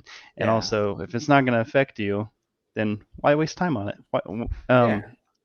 And the biggest thing that I always tell myself is like, first things first, control my breathing. Because if I don't control my breathing, then physically, I'm not going to be able to think properly mentally. So, Mhm. get my breathing under control, and then just basically coach myself. And that's also why I have my escapes from stuff too. Sometimes, if I have a long day, I'm like, man, like I just need to relax. I just need to relax. So I just Yeah. need to sit down. I just need to sit down and play some video games, or just talk some shit with some friends or whatever on Discord, whatever Yeah. it may be. Um, a lot of people, they are go go go 24/7, and they don't take the time for themselves just to relax, Mhm. um, and find something like an escape, like some people it's the gym, some people it's church, some people it's listen to a podcast, some people it's listen to music. Some people don't have the luxury just to sit down and relax, or they just feel like they have to be doing something 24/7. So relax. That's relax, breathe, and focus on in the now. Mhm. That's the advice I would give someone, because Dude, and that's what I do. I got so invested in that right now, man, because we're all a work in progress, right? Hmm. But I definitely consider myself a work in progress. I'm working on a lot of things, and one of those is just trying to really be. I talked to Doc about this, Brandon, right? Is I just kind of want to slow down a little bit because I feel like it was funny because at one point it was going too slow, right? And you're a kid and you're like, hey, ma, I want to be an adult, and then you become an adult, and then you text your mom and you go, yo, this adult shit sucks. And Right. now we're getting to a point where it's like time is just going by so quick, and I really want to try to Hmm. find a way to slow down. I want to be more mindful. I want to be more present, right?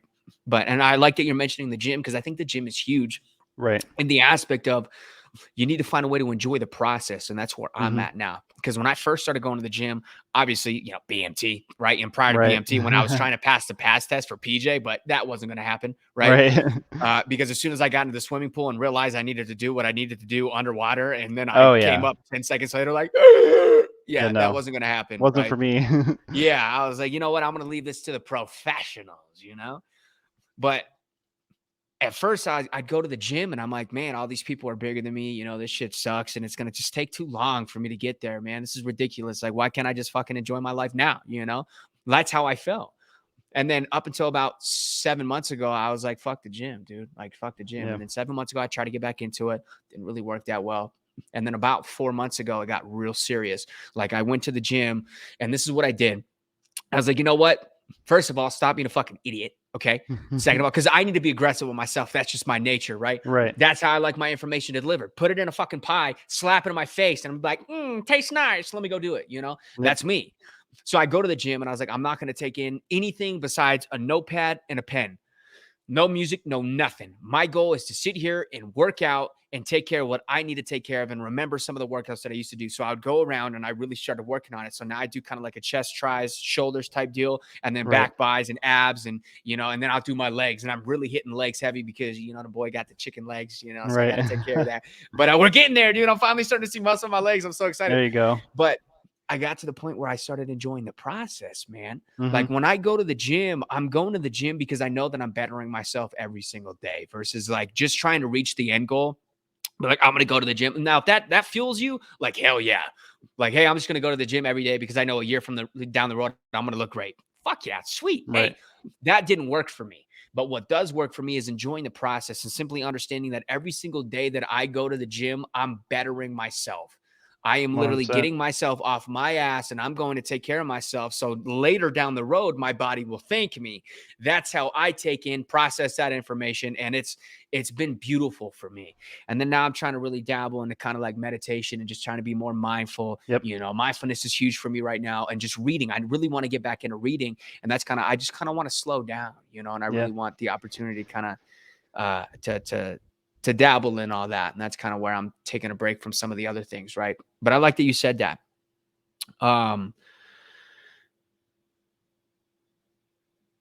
Take us somewhere from here. Guide the show. Guide the show. Yeah. While I drink Oh. some water because my Right. throat's getting dry. Yeah. So no, yeah, you're right. What I usually tell myself is it takes 2-3 weeks to build a good habit. It only takes a day to create a bad habit. So a lot of people, because I used to work out, every single day. I used to do the whole gym thing, and I'm trying to get back Yeah. into it. But I tell people it's like that first 3 weeks going to the gym, like that's like the hardest part. But once you get past those first 2-3 weeks, at that point it becomes a habit. And you're like shit. Like Yeah. if you don't go to the gym, you feel like shit. You're like, damn, I miss the Yeah. gym. I Once you need. get that discipline, you don't need the motivation anymore. All you need is you just tell yourself, go to the gym, idiot. Yeah. And then you Yeah. feel like trash if you don't. It's weird. Exactly, exactly. Yeah. It's weird how that works. Like for me, like when I was getting back into jiu-jitsu, like I started going every single day because I knew, and I'm driving an hour to go to the gym for Yeah. this. So, and I was like, okay, well, one, I'm already paying money for this. Mm-hmm. Two, like if I miss a day, then I know that I'm gonna like not want to go the next day and then the next day and the next day. So I Mm-hmm. made sure for the first 3 weeks, I made sure I went every single day. And then I think something came up. I missed one day. I felt like shit. Yeah. Oh wait, I got sick. That's right. Yeah, I got food poisoning or something like that. Hey, let's go. And Damn I felt food. felt like complete ass. So I didn't go that day. And then I went back the next day. I was just like feeling fine. Still feel a little sick, but feeling good Mm-hmm. enough to go. And I was like, damn. I was like, I feel like complete ass because I didn't show up. I even was like apologizing to my instructor for not showing. He's like, you were sick. Yeah. Like, why are you apologizing? And I was Yeah. like, I don't know. I just like to myself, like I gotta apologize to you because like I'm apologizing myself, but subconsciously I gotta apologize to you so that way I feel better about myself. I don't know. Yeah. But Yeah. Yeah. yeah, so that's you gotta like you said, the pie in the face, keep yourself dedicated, and Yeah. eventually it's gonna become a habit. And when Mm-hmm. you don't stay in that habit of doing things, you're gonna feel like absolute shit if you don't go. So Yeah. Oh you yeah. know try to build that habit. I think I But like the gym too because that's the one place where you can legally become a fucking animal oh and yeah, just go beast mode, dude. And then you leave, and then you're back to listening to like I don't know. For me, I be listening to R&B, dude. I get back in the truck after working out like an animal, and then I'm in there singing Chris Brown, like yeah, forever, like just get down, right? I love Um, like all the 80s music. That's why so there you go. Stranger Things Mhm. so when Stranger Things came out, I was like, "Oh, I got to watch this just because of music." And then I Mhm. really got into it and I was like, "Oh wow, now I'm addicted." And You know what now I it's like love, dude, is Doc, dude, doing his like 80s, like that synth yeah. vibe, like just that, dude. I love that crap, man. Yeah, yeah, That's it's like funny. I vibe with and that's one of the reasons why I like watching him because I'm just like it's like oh man, this music, it's just like I don't know, Yeah. relaxing to me. Yeah, and So then you like I sit and have then you like hear Gillette, and you're like, "Oh yeah, I'm here for this, dude." yeah. Yeah. And then I have like all the Stranger Things soundtracks on my phone now. It's just like, oh, I found like Oh, new hell 80s yeah. music to listen to. It's just I don't know. Speaking of It's soundtracks, man, do you have any other soundtracks downloaded? Because you're like, I don't. Many people don't so say that. um I mean, I'm a big rock guy. Uh-huh. So I have like everything from AC/DC. I'm just looking at my phone right now. I mean, I've got Ozzy Osbourne. Okay. I got a little bit of Post Malone stuff on there. Metallica, huge. Hey, Like well, I was born the wrong like generation. Like I wish I'd have been born like 20 years earlier because oh, I I could feel have you. I'm right there with you. enjoyed these people while they were young, and Yeah. some of them aren't performing Dude, like anymore. Iron Maiden, dude, like Metallica, Iron Maiden, Yeah, like some of that stuff when it comes on, I'm like, yeah, I'm here for it. And some people are like, what even is this? And I'm like like, not for you, Nirvana nerd. and yeah, like it's just I actually used to have I probably still do have some of their songs. I used to have some of Nickelback's music on my phone, and Okay, it there was you go. funny because I mean, who didn't though? Honestly, I mean, everybody yeah, talks shit. It's just like Drake, dude. Everybody I talks shit, know. but everybody listens. I know exactly. Yeah. It was funny because one of the guys I was in canine school with, we were going out to a bar or something, Hmm. and he was talking shit about Nickelback all day. So the first thing I put on is Rockstar by Nickelback, Yeah. and turn it on. I have it kind of low, and he just starts singing along. And it's like you literally just talked shit about Nickelback all day, and here Yeah. you are singing along. He's like, "Oh shit, I didn't mean to." I was like, oh, I "Okay, yeah." I I didn't was even like, realize it was him, dude. I just know the song. And it's like, dude, "Yeah," I was like, "Exactly." It's like everyone talks shit about Nickelback, but everyone likes them. He's speaking like, about Post and Oz though, man, when they did that Take What You Want From Me song, man, I "Yeah, love that. Like, and I love showing people that are like Oz fans or like kind of into that kind of ask and just showing yep, them and they just kind of sit back and go, wow, this is a good song. And I'm like, I know. Like Post Malone is actually pretty neat, man. I really do like yep, the way he's kind of doing what he's doing. It's really right." fucking neat. But soundtracks, though, man, we got it, dude. Game Mhm. soundtracks. Look, man. Okay. Halo soundtracks, I've had those downloaded for fucking years and Right. years. But dude, can we talk about why like the Elden Ring soundtrack just hits different, dude? Oh, it's really good. Yeah. Like, what's up with that, man? I don't know. That some of these game studios are just I don't know. They they get some really good soundtracks. Yeah. Um the I'm trying to think. Star Wars Fallen Order. That was I like well, I'm a huge Star Wars nerd too, so the soundtrack for that was great. Uh-huh. Um I'm trying to think of Days Gone had a good soundtrack. Oh, the Last of Us soundtrack. Really? The Last of Us 1 and 2, the soundtrack for those games, I love those. And Days Gone, that's a good game, huh? Yeah, Days I Gone's never really good. gave it a shot. I might need to give it a shot after this. Yeah, so I didn't give it a shot until it got ported to PC because it was a I think it was a PlayStation exclusive, Yeah. and it came to PC, and I think it was on like a Steam sale. It might have been the summer sale or something like that, or spring sale. I don't know. Hmm. But I saw on sale. I was like, oh, a zombie game. I gotta try this out. I played Yeah. it, and I was like, the story mode is fantastic. Like it's like I don't know why this because apparently they're not making a second one right now. But I was like, they need to make a second one because like I actually really enjoyed this game. And from what I was Hmm. reading on these Reddit threads, like a lot of people once it came to PC, that's where the fan base like really started to grow, I guess. Because a lot of Yeah. people didn't really play it on PlayStation because I think it was delayed a couple of times, if I remember correctly. I think it got delayed like once or twice, and people kind of just forgot about it. And then Hmm. it finally came out for PlayStation. Not a lot of people played it, and then it came out on PC, and then like everyone was like, Yeah. "Oh yeah, this game's amazing." Like, why are we not getting a second one? I was like, "I don't know. The developers are done with it, I guess. I don't know." But Interesting. Yeah. I might need to give it a shot. I keep seeing it on my Steam popping up, but Yeah. I'm stuck. Red Dead role play I'm really into right now, and Oh, then okay. Scum because I do the role play on Scum too, which is Oh, also okay. fun. But I don't know. I've been really as I get older, I'm leaning kind of.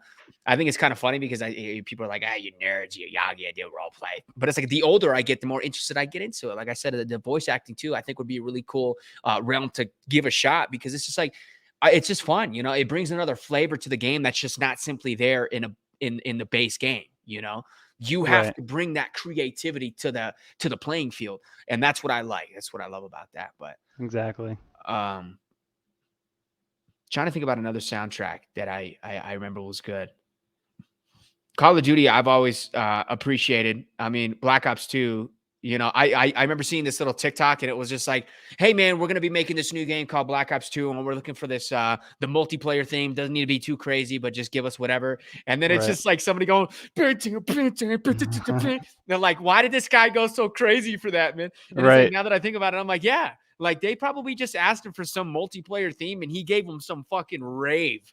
And they're like, Yeah. you know what? But we're gonna use this. And then anytime you boot up and you're sitting in that menu for multiplayer for Black Ops 2, like it's just nostalgia. Black Ops 1 too. The multiplayer theme for Black Ops 1, I love it. I love it. I can sit Oh there and yeah. listen to it all day. And then Advanced Warfare had a really nice one too. Very reminiscent of kind of World at War. It had that old like military kind of like I guess you not really bagpipes, but just kind of like that almost like Band of Brothers, the Pacific type. Oh, okay. You Yeah, hear yeah. it and you're like, yeah, this is military. That Right. kind of thing. And I always love that. And Band of Brothers and Pacific, man, thank you for creating that show, both shows. I love it. That was also my deployment show, man. I was Oh, always in okay. the MWR watching the Band of Brothers. Man, that was good. Good times, man. But that was good, man. I thought it was a good episode. I think we had Oh a yeah. pretty successful conversation. Kind of just, Yeah, it was fun. me and Doc, man, we kind of went all over the place on the last episode. But he's also a fellow podcast host, so me and him were just we scrolled it out. We just Right. wanted to have fun. But this was good, man. I appreciate you for coming on. I appreciate you for telling the stories that you did. No problem. um, and giving us a little bit of advice. But I'm gonna give you the floor once again, man, to just kind of plug anything that you have and any advice that you kind of have, any like life's anything that kind of happened to you that you really want to get off your chest and you think people will benefit from. But the floor is yours, man. Take it away. Yeah, so I kind of like already mentioned it, but if you are struggling out there, I know a lot of people say it, but truly, the people that do say it, we do mean it. Seek help, seek a friend. I don't care what time it is, day. Anyone, especially if you're in regiment, you can hit me up in the DMs. But the biggest thing, breathe, sleep, eat, physical exercise. Don't think too far ahead or stress too far ahead, and don't let things that are not going to affect you in literally, the next day or 5 years down the road, whatever maybe. Don't let things like that stress you out. Biggest thing is, I think mental health is a big issue, not just in the U.S. but in the world in general. And I think that that's something as a like not just as a nation, not just as like a society, but as a whole worldwide thing, like that should be one of the biggest things we should focus on. I think it would alleviate a lot of issues, a lot of hatred and stuff that we have within the Mhm. world. Um, and there's some people out there, they just hate to hate, and they're just haters. So don't let Haters those gonna type, hate. yeah, haters gonna hate. They hate us because they ain't us. You know what I mean? Yeah, yeah, yeah. So don't let those people into your life. You don't let those people affect your life. And there's always a mute button, there's always a block button, and there's always a bye, see you later, I'm not talking to you button. So Hmm. that's my advice I give out to everyone listening in, watching. Do what you can do within your control. Don't worry about the things outside of your control, because once you start doing that, you're stressing yourself out. You're creating more work for yourself that you don't need to do. So that's what I'm gonna leave off on. I got a Valorant scrim in like 30 minutes. So, Oh, you gotta get the G Fuel rolling, everything, man. oh No, that was yeah, good. And I like that because even I needed some of that, So I appreciate you for saying that. I appreciate you once again, man, for coming onto the show, telling me everything that you got. And it was a pleasure. It was a very good episode. To our sponsors, G Fuel, Paradox, Gamer Advantage, appreciate y'all for being along with the mission, like we say every single episode.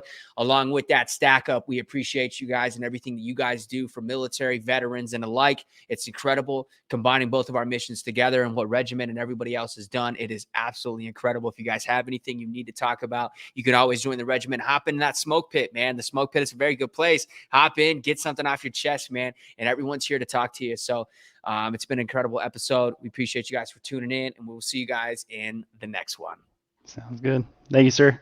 Yeah.